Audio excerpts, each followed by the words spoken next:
The big question. మీరు గమనించారా, Egypt పిరమిడ్ల నుండి 1974లో చైనాలోని షాన్షీ ప్రావిన్స్లో దొరికిన టెర్రకోటా ఆర్మీ దాకా, ప్యారిస్లో పాంథియోన్ లేదా పెర్లాషే శ్మశానం నుండి లండన్లోని వెస్ట్మిన్స్టర్ అబీ దాకా, ఆగ్రాలోని తాజ్మహల్ నుండి హైదరాబాద్లోని కుతుబ్ షాహీ టూమ్స్ దాకా పర్యాటకులు తిరిగేది అంతా సమాధుల చుట్టూనే. అంతెందుకు, మీరు ఢిల్లీ వెళ్తే అక్కడ ఎర్రకోట కాకుండా చూసేది ఏమిటంటే హుమాయూన్ సమాధి, జహంగీర్ సమాధి, గాంధీ, శాస్త్రి, ఇందిరాగాంధీ, రాజీవ్ గాంధీ, చరణ్ సింగ్, దేవీలాల్, ఇంకా ఎందరో సమాధులు. మళ్ళీ ఈ సమాధుల చుట్టూ రాజకీయాలు.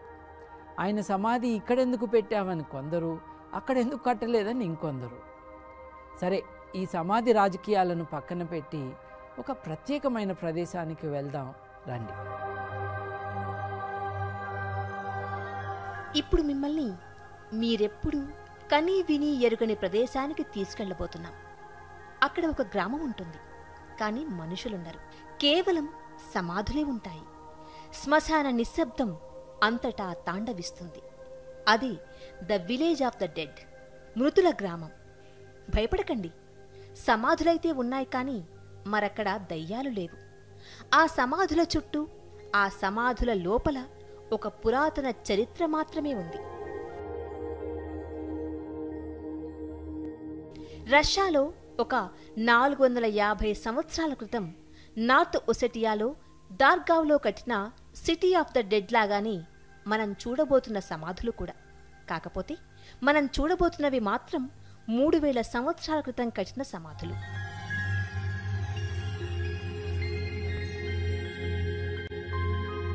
ఇప్పుడు శ్మశానంలో నిద్రపోయిన మంత్రి సతీష్ గారి కర్ణాటకలో హంపీకి 50 కిలోమీటర్ల దూరంలో తుంగభద్రా నదీ తీరాన మనం ఉన్నాం.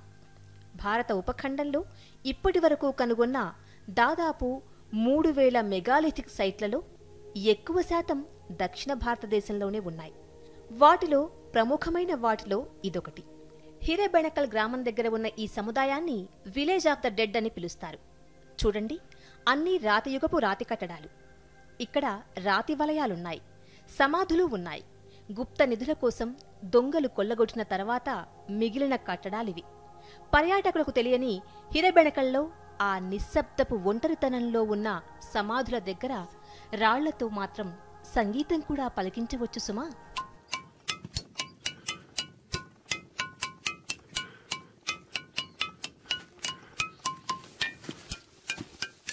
అనాది నుండి జీవితంపై కంటే చావు గురించే ఎక్కువ ఆలోచన చేసేవాడు అనుకోవచ్చు మనిషి. అయితే ఈ మధ్య కొంతమంది పరిశోధకులు మాత్రం భారత ఉపఖండంలో లభ్యమవుతున్న మెగాలిత్స్కు యూరోప్లో లాగానే ఆస్ట్రనామికల్ సిగ్నిఫికెన్స్ ఉన్నది అని చెప్తున్నారు.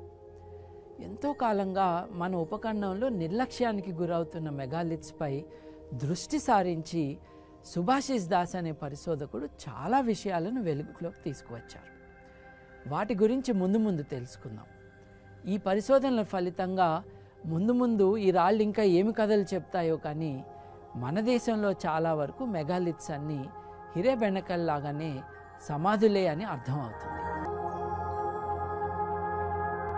తమిళనాడులో చెంగల్పట్టు, వెల్లూరు, రామనాథపురం లాంటి జిల్లాల్లో పాండవ కొర్రి అంటే పాండవుల గుంటలు అని అంటారు. వీటికే ముదుమక్కల్ తోరి అంటే ముసలివారి శ్మశానాలు అని కూడా పేరుంది. దక్షిణ భారతదేశంలో ఆధునిక శకం ఆరంభానికి 300 సంవత్సరాల పూర్వం వెలిసి 600 సంవత్సరాల పాటు వెలువడిన సాహిత్యాన్ని సంగం లిటరేచర్ అంటాం. చోళుల, చేలుల, పాండ్యరాజుల చరిత్రను, అప్పటి పరిస్థితులను అర్థం చేసుకోవటానికి సంగం లిటరేచర్ బాగా ఉపయోగపడుతుంది. పాండ్యుల రాజ్యంలో మధురైలో కవులు, రచయితలు సంఘంగా కలుసుకొని తమ రచనలను కొనసాగించేవారు.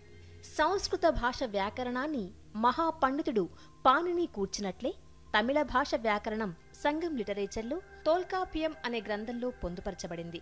తమిళ భాషలో అతి పురాతన సాహిత్యానికి సంబంధించిన గ్రంథం కూడా ఇదే. అంత ప్రాచీనమైన ఈ సంగం సాహిత్యంలో కూడా మెగాలిత్స్ గురించి పేర్కొన్నారు.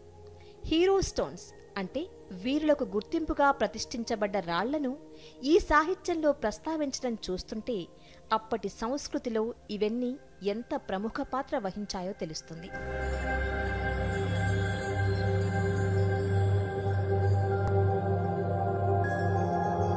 నిజానికి దక్షిణ భారతదేశం అంతా మెగాలిత్స్ని చూస్తాము.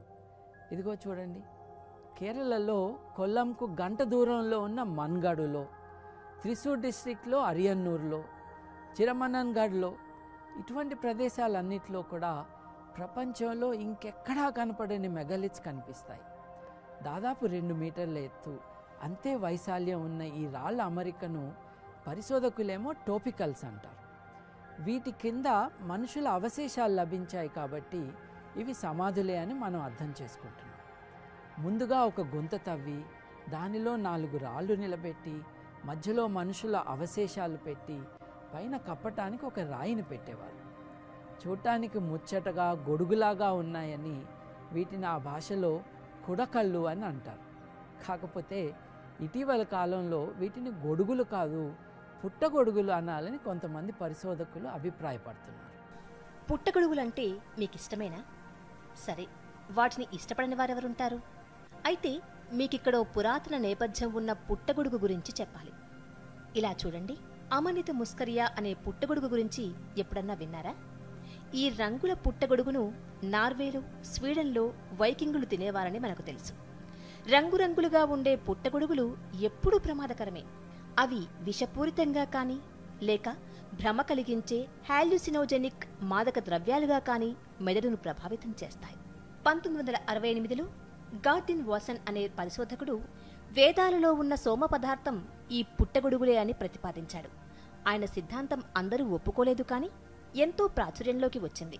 కేరళలో టాపికల్స్గా కూడా అమనిత ముస్కరియా పుట్టగొడుగుని రిప్రజెంట్ చేయడానికి నిర్మించారని ఆయనతో ఏకీభవించే వారి వాదన. ఈ వాదానికి రుజువులు పెద్ద మొత్తంలో లేవు. అలాగే సోమ పదార్థం పుట్టగొడుగులతో లింక్ అయి ఉంటే ఈ పదార్థం సేవించినప్పుడు ఇంకో లోకంలోకి వెళ్లిన అనుభూతి వస్తుంది. కాబట్టి మృతులు ఇంకొక లోకానికి వెళ్లారని చెప్పడానికి సింబాలిక్గా పుట్టగొడుగుల ఆకారంలో సమాధులు నిర్మించారంటే కేరళలో మాత్రమే ఇటువంటి సమాధులు ఎందుకుండాలి? ప్రకృతిని గురించి అవగాహన సరిగ్గా లేని కాలంలో 2-3 వేల సంవత్సరాల క్రితం మనుషులు ఎలా ఆలోచించేవారో ఇప్పుడు కూడా అలాగే ఆలోచించటం దారుణమైన విషయం. ప్రతి జీవి మరణిస్తుంది. పుట్టక ముందు ఏమీ లేనట్టుగానే మరణం తర్వాత కూడా ఏమీ ఉండదు. శరీరానికి అతీతంగా ప్రాణం ఉండటానికి వీల్లేదు కాబట్టి, ఉనికి ఉండటానికి వీల్లేదు కాబట్టి ఆత్మలు ఉండే అవకాశం లేదు. ఆత్మలు లేకపోతే దయ్యం భూతం అన్నవి ఉండే అవకాశం లేదు. కానీ ఆత్మ ఉన్నది, అది దయ్యంగా మారుతుంది అని పాతకాలపు భావాల ప్రచారణ చేయటానికి ఆధునిక పరిజ్ఞానాన్ని ఇవాళ వాడుకోవటం విడ్డూరం, అన్యాయం. మన భయాలను వీడి జ్ఞానం వైపుకి ప్రయాణం మొదలు పెడితే భారతదేశం ప్రగతిని, భారతీయుల గెలుపుని ఎవరైనా అడ్డుకోగలరా?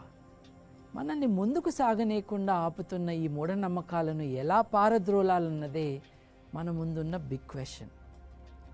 అది సరే.